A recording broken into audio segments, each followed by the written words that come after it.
Hello friends, today we'll see the video on how to write research paper for naive research scholars। बहुत सारे students को teachers को problem होता है कि रिसर्च पेपर कैसे लिखें, स्टार्ट कहाँ से करें। तो ये वीडियो उनके लिए देखना बहुत ज़रूरी है। तो हम लोग देखेंगे आज कैसे रिसर्च पेपर हम लोग लिखेंगे।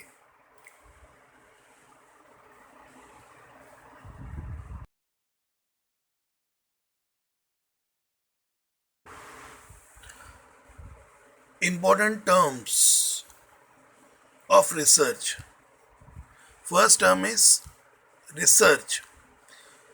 तो रिसर्च पेपर लिखने से पहले हमको रिसर्च का मीनिंग मालूम होना चाहिए। तो रिसर्च का मीनिंग क्या होता है? ये रिसर्च बहुत ही सिंपल टर्म है। Re plus search. Search means we have to find out, re means again and again. So हम लोग को रिसर्च करना है, मतलब हमको फाइंड आउट करने के। अभी बहुत सारे स्टूडेंट्स को या टीचर्स को क्या लगता है, हम लोग को खाली प्रॉब्लम ही फाइंड आउट करना है और उसका solution we have to find out, that is called what research. पर रिसर्च ऐसा नहीं है। रिसर्च में हम लोग क्या कर सकते हैं, अगर हम लोग स्टार्ट कर रहे हैं तो पहले हम लोग को क्या करना है, हम लोग को बहुत सारे जो भी कॉन्सेप्ट्स हैं, टर्म्स हैं, वो क्लियर करने हैं। तो हम लोग को स्टडी करना पड़ेगा। तो इसीलिए हम लोग को रिसर्च करना पड़ता है। ये हमारा फर्स्ट ऑब्जेक्टिव होता है रिसर्च का। सेकेंड टर्म है रिसर्च स्कॉलर। तो रिसर्च स्कॉलर कौन होगा? वो स्टूडेंट भी हो सकते हैं, वो टीचर्स भी हो सकते हैं, या कोई भी पर्सन हो सकता है जो रिसर्च करता है, उसको हम लोग रिसर्च स्कॉलर बोलते हैं। थर्ड टर्म है रिसर्च मेथडोलॉजी। अभी कौन से मेथड्स हम लोग यूज करेंगे रिसर्च करने के लिए, that is called what, research methodology. बहुत सारे मेथड्स हैं, टेक्निक्स हैं जो हम लोग यूज़ करते हैं रिसर्च में, तो हमको अप्लाई करना है। क्वांटिटेटिव है, क्वालिटेटिव टेक्निक्स है। इसके लिए आपको बुक्स रीड करने पड़ेंगे रिसर्च के। नेक्स्ट टर्म है प्राइमरी डेटा। प्राइमरी डेटा क्या होता है? प्राइमरी डेटा वो होता है जो हम लोग कलेक्ट करते हैं फ्रॉम द अदर्स, जो फर्स्ट हैंड इंफॉर्मेशन होती है, which we can collect from anyone, that is called what, primary data, first hand data. So primary data can be collected by way of questionnaires, by way of interview, by way of schedules. So there are the different ways by which we can collect the primary data. Fifth term है secondary data. तो secondary data क्या होता है? जो हम लोग data collect करते हैं बुक से, मैगजीन से, वेबसाइट से,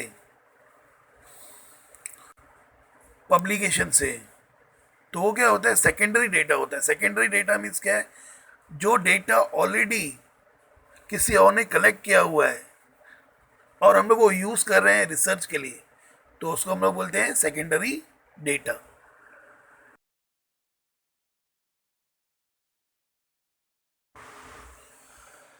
अभी अगर हमको रिसर्च पेपर लिखना है तो हमको पहले डिसाइड करना पड़ेगा कि हमको सेकेंडरी डेटा के ऊपर लिखना है या प्राइमरी और सेकेंडरी डेटा दोनों के ऊपर लिखना है। जब भी हम लोग क्या होते हैं, न्यू होते हैं, हमने कभी रिसर्च पेपर एक भी नहीं लिखा है हम लोगों ने, तो हम लोग को सबसे पहले सेकेंडरी डेटा के ऊपर रिसर्च पेपर लिखना चाहिए। उसके कंटेंट्स क्या होते हैं? तो कंटेंट्स ये स्लाइड में दिए हुए हैं। अगर आप देखेंगे फर्स्ट टू एट तक आपको कंटेंट्स दिए हुए हैं। जैसे सबसे पहले क्या दिया हुआ है? इंट्रोडक्शन। तो कोई भी आप टॉपिक स्टार्ट कर रहे हो तो अगर उसमें आप लोग को सबसे पहले क्या लिखना है? आप लोग को इंट्रोडक्शन लिखना है। जैसे मैं एग्जांपल दे देता हूँ कि अगर आपको लिखना है जॉब एनालिसिस के बारे में, तो जॉब एनालिसिस की मीनिंग आपको लिखनी पड़ेगी, उसके एडवांटेजेस लिखने पड़ेंगे, बाद में उसका जो टाइप्स है, job specification and job description, इन दोनों के बारे में आपको लिखना पड़ेगा। Then second is review of literature. Means literature means you to read the books, normally क्या होता है, जब हम लोग रिसर्च करते हैं तो हम लोग क्या करते हैं, रिव्यू ऑफ लिटरेचर करते नहीं है, बुक्स रीड नहीं करते हैं, डायरेक्टली हम लोग क्या करते हैं, बुक्स निकाल लिख हम लोग डायरेक्टली क्या करते हैं कि हम लोग रिसर्च पेपर लिखना स्टार्ट करते हैं, कॉपी कट पेस्ट करते हैं वेबसाइट से जो भी मटेरियल मिलेगा, जैसे एग्जांपल लिया जॉब एनालिसिस का, जॉब स्पेसिफिकेशन का, जॉब डिस्क्रिप्शन का, वो मटेरियल कॉपी करते हैं, कट करते हैं, पेस्ट करते हैं। तो ये हैबिट बहुत सारे जो भी न्यू रिसर्चर्स हैं वो लोग ऐसा करते हैं, जबकि उनको ऐसा करना नहीं चाहिए। उनको रीडिंग करना चाहिए, जितना रीडिंग करेंगे, जितना आपका रिव्यू ऑफ लिटरेचर ज़्यादा रहेगा, उतना आपके लिए अच्छा है, आपका रिसर्च पेपर उतना ही अच्छा रहेगा। तो आप लोग को रिव्यू ऑफ लिटरेचर करना है, मीन्स बहुत सारे बुक्स रीड करने हैं, आपको जर्नल्स रीड करने हैं, आपको थीसिस रीड करने हैं, एमफिल के, पीएचडी के, आप लोग को वेबसाइट्स पे जो भी इंफॉर्मेशन है वो रीड करना है, जो भी मैगजीन्स है, आर्टिकल्स है, तो वो सब आपको रीड करना है। रीड करने के बाद ही आपको रिसर्च पेपर लिखना चाहिए। थर्ड है ऑब्जेक्टिव ऑफ द स्टडी, कि आपको ऑब्जेक्टिव क्या है। जब भी आप क्या करते हो, रिसर्च करते हो, तो आपको ऑब्जेक्टिव्स डिसाइड करना बहुत ज़रूरी है कि आपके ऑब्जेक्टिव्स क्या है स्टडी के। और फोर्थ है रिसर्च मेथोडोलॉजी, जैसे मैंने अभी आपको बताया कि हमने पहले ही कवर किया इसका मीनिंग रिसर्च मेथोडोलॉजी का। तो ये हमारा जो रिसर्च पेपर है वो it depends upon secondary data. तो आपको सेकेंडरी डेटा में लिखना पड़ेगा कि आपने कौन कौन से जो रिसर्च में जो सेकेंडरी डेटा है वो कहाँ से आपने कलेक्ट किया, कौन से आपने बुक रीड किया, जर्नल रीड किया। तो उसके बारे में आपका रिसर्च में मेथोडोलॉजी में आपको लिखना पड़ेगा। उसके बाद आता है आपका फिफ्थ, यूटिलिटी और रैशनल ऑफ द स्टडी। आप जो स्टडी कर रहे हो वो क्यों कर रहे हो, what is the reason why you are doing the study, why you are doing the research. उसका यूटिलिटी क्या है, उसका यूटिलिटी किस किस को है, सोसाइटी को क्या यूटिलिटी है, या जो भी बाकी स्टेक होल्डर्स है उनको क्या क्या यूटिलिटी है, उसके बारे में आपको you to write. Next is limitation of the study. जब भी हम लोग रिसर्च पेपर लिखते हैं तो हमारे जो मेन जो लिमिटेशन होते हैं, एक तो क्या होता है कि टाइम, और दूसरा क्या होता है मनी। इसके बारे में आपको लिखना ही पड़ेगा कि टाइम और मनी दोनों क्या है हमारे लिए, क्या है लिमिटेशन है। इसके अलावा भी बहुत सारे हमारे लिमिटेशन हो सकते हैं, तो आपको लिखना पड़ेगा। जैसे आप लोग, अगर मैंने आपको एग्जांपल लिया जॉब एनालिसिस का, तो उसमें आप लोग कितने बुक रीड कर सकते हो या कितने रिसर्च पेपर रीड कर सकते हो, तो आपका लिमिटेशन है कि जितना भी, अगर आपने रीड किया होगा 2 बुक्स, तो आपने खाली 2 ही बुक रीड किए, चाहते तो 10 बुक्स या 100 बुक्स या 50 बुक्स रीड कर सकते थे, पर आपके पास उतना टाइम नहीं था तो आपने वो रीड नहीं किया, तो हमारा क्या हो गया, वो लिमिटेशन हो गया। 7 क्या होता है, कंक्लूजन। तो कंक्लूजन रिसर्च पेपर में होना बहुत ज़रूरी है कि आप कंक्लूड कैसे करोगे जो भी आपने रिसर्च किया है, उसमें आपका कंक्लूजन क्या है, that you have to write. और लास्ट है रेफरेंसेस। यहाँ पे बिब्लियोग्राफी नहीं आता है रिसर्च पेपर में, नॉर्मली हम लोग क्या लिखते हैं, रेफरेंसेस। तो आपने कौन से बुक्स रीड किए हैं, कौन से जर्नल्स रीड किए हैं, कौन सी वेबसाइट्स रीड की है, या न्यूज़पेपर से आपने आर्टिकल्स रीड किए हैं, तो उन सब का इंफॉर्मेशन आप लोग को रेफरेंसेस में आपको डिस्क्लोज करना पड़ेगा।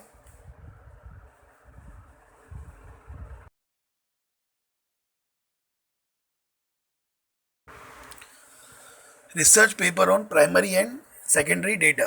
अभी हम लोग आज देखेंगे कि रिसर्च पेपर हम लोग प्राइमरी और सेकेंडरी डेटा के ऊपर कैसे लिखें।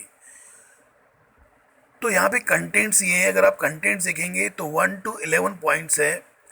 तो जो सबसे पहले पॉइंट है वो क्या है, इंट्रोडक्शन। जैसे आपने research paper on secondary data के ऊपर तक हम लोग को इंट्रोडक्शन लिखना था, वैसे ही यहाँ पे इंट्रोडक्शन लिखना है। इंट्रोडक्शन में आपका मीनिंग आएगा, उसके बाद आपके उसके फीचर्स आएंगे, उसके बाद फंक्शंस आएंगे, टाइप्स आएंगे, मेरिट्स है, डीमेरिट्स है, तो वो सब इंट्रोडक्शन में आ जाएगा आप लोग का, जो भी टॉपिक रहेगा आपका। उसके बाद होता है रिव्यू ऑफ लिटरेचर। जब भी हम लोग क्या करते हैं, रिसर्च पेपर लिखते हैं प्राइमरी डेटा या सेकेंडरी डेटा के ऊपर, तो सबसे पहले हम लोग को रिव्यू ऑफ लिटरेचर करना है, हमको बुक्स रीड करना है, हम लोग को थीसिस रीड करना है, एमफिल के, पीएचडी के, हमको जर्नल्स रीड करना है, हम लोग को वेबसाइट पे जो भी इंफॉर्मेशन है वो रीड करना है, आर्टिकल्स रीड करना है, तो रीडिंग हमारे लिए इम्पोर्टेंट है। पर अगर आप देखेंगे कि जो भी रिसर्च स्कॉलर्स होते हैं वो ज़्यादा करके क्या करते हैं, कॉपी कट और पेस्ट करते हैं, जो भी वेबसाइट पे दिया है तो वही क्या करेंगे, कॉपी कट पेस्ट करते हैं। तो हमें कॉपी कट पेस्ट पे भी नहीं करना है, हम लोग को रीडिंग करना है। जितना हमारा रीडिंग रहेगा उतना ही हमारा रिसर्च पेपर अच्छा रहेगा। थर्ड ये ऑब्जेक्टिव ऑफ द स्टडी। तो यहाँ पे हम लोग जो ऑब्जेक्टिव है और फोर्थ जो हाइपोथेसिस है और जो हमारा टेस्टिंग ऑफ हाइपोथेसिस होता है, तो तीनों क्या होते हैं, कोरिलेटेड होने चाहिए। जो ऑब्जेक्टिव है और बाद में जो हमने हाइपोथेसिस, जो हमारे अजम्पशंस होते हैं, हाइपोथेसिस मतलब अजम्पशंस होते हैं, और जो हम लोग टेस्टिंग ऑफ हाइपोथेसिस हम लोग टेस्ट करेंगे, जो भी स्टैटिकल टूल्स हम लोग अप्लाई करते हैं, जो टी टेस्ट करेंगे अप्लाई, या जेड स्कोर करेंगे हम लोग, लीकर्ट स्केल करेंगे, या काय स्क्वायर करेंगे हम लोग, तो वो हम लोग को क्या होना चाहिए, जो ऑब्जेक्टिव है, हाइपोथेसिस है, और जो टेस्टिंग के बाद रिजल्ट आएगा, तो वो तीनों क्या होने चाहिए, को रिलेटेड होने चाहिए, जो नॉर्मली नहीं होते हैं। तो we have to be very careful when you have to design the objectives of the study. उसके बाद अगर फोर्थ पॉइंट अगर आप देखेंगे तो मैंने हाइपोथेसिस का दो स्पेलिंग लिखा है। जो फर्स्ट है उसमें लास्ट में SIS है, मतलब क्या है, वहाँ पे हाइपोथेसिस एक ही है, पर वहाँ पे जो भी बाद में दिया है SES है, तो मतलब क्या, जो हमारे हाइपोथेसिस है वो एक से ज़्यादा है। तो पहला वाला क्या है, सिंगुलर है, दूसरा क्या है, प्लूरल है। तो ये हम लोग को ध्यान में रखना है, क्योंकि हम लोग ये जो छोटी छोटी मिस्टेक्स हम लोग करते हैं ना, तो उससे क्या होता है कि हमारा जो क्वालिटी ऑफ रिसर्च पेपर है वो क्या होता है, अफेक्ट होता है। फिफ्थ दिया हमको रिसर्च मेथोडोलॉजी। जैसे मैंने आपको बताया यहाँ पे हमको रिसर्च मेथोडोलॉजी लिखना है। तो मैंने ऑलरेडी आपको बताया कि हमारी डेटा क्वांटिटेटिव है, क्वालिटेटिव है, वो यहाँ पे आपको ये to write the primary data and secondary data, from where you collected a primary data. जो भी आपका प्राइमरी डेटा रहेगा, कैसे कलेक्ट किया है, थ्रू क्वेश्चनर किया है, या इंटरव्यू किया है, या शेड्यूल से किया है, तो everything you to write down, कितने रिस्पोंडेंट थे, हाँ, कौन से एरिया से कलेक्ट किया है, what was your population, what is your sample. So everything will come under research methodology. इसके बाद सिक्स्थ जो पॉइंट है उसमें क्या आता है, डेटा एनालिसिस एंड इंटरप्रिटेशन। तो हम लोग को जो डेटा एनालिसिस करना है, इंटरप्रिटेट करना है, तो there are n number of ways by which you can do the data analysis and interpretation. तो यहाँ पे ऐसा जरूरी नहीं है कि हम लोग जाएंगे तो पहले ही क्या करेंगे, जो स्टैटिकल टूल्स है वो जो भी डिफिकल्ट है, वो हम लोग जो कॉम्प्लिकेटेड है हम लोग वो अप्लाई करेंगे and we have to find out result. No, अगर आपको डेटा एनालिसिस करना है, इंटरप्रिटेशन करना है, तो यहाँ पे आपके क्या आएंगे, ग्राफ्स आएंगे, डायग्राम्स आएंगे, यहाँ जो आपका मीन मीडियन मोड है, ठीक है, स्टैंडर्ड डेविएशन है। तो जो सिंपल है हम लोग वो स्टैटिकल टूल्स यूज़ करके भी हम लोग क्या कर सकते हैं, बिगनिंग में रिसर्च कर सकते हैं, और वैसे ही करना चाहिए बिगनिंग में हम लोग को।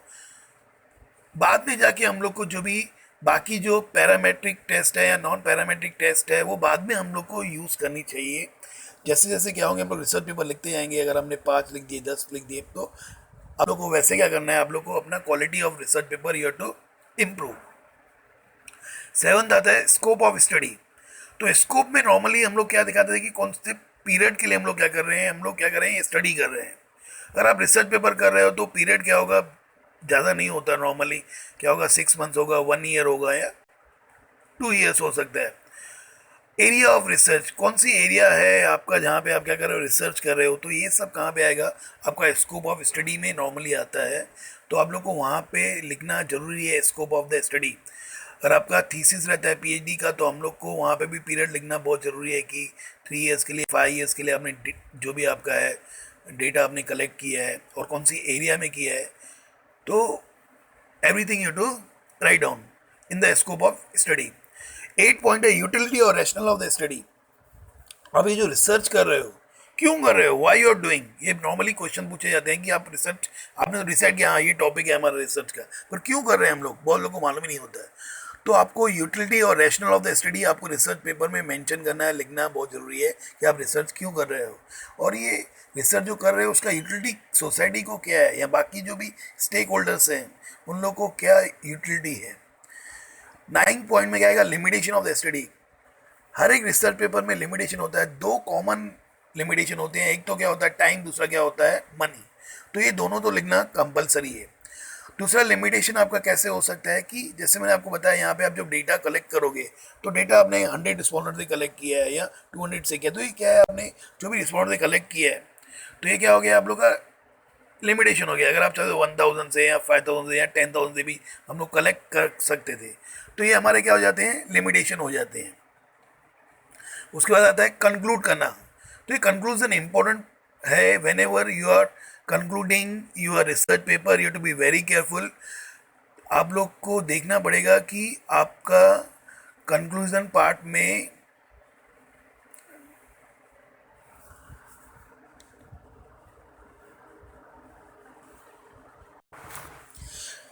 ये कंक्लूजन से पहले ना हम लोग को एक पॉइंट लिखना होता है, रिकमेंडेशन एंड सजेशंस।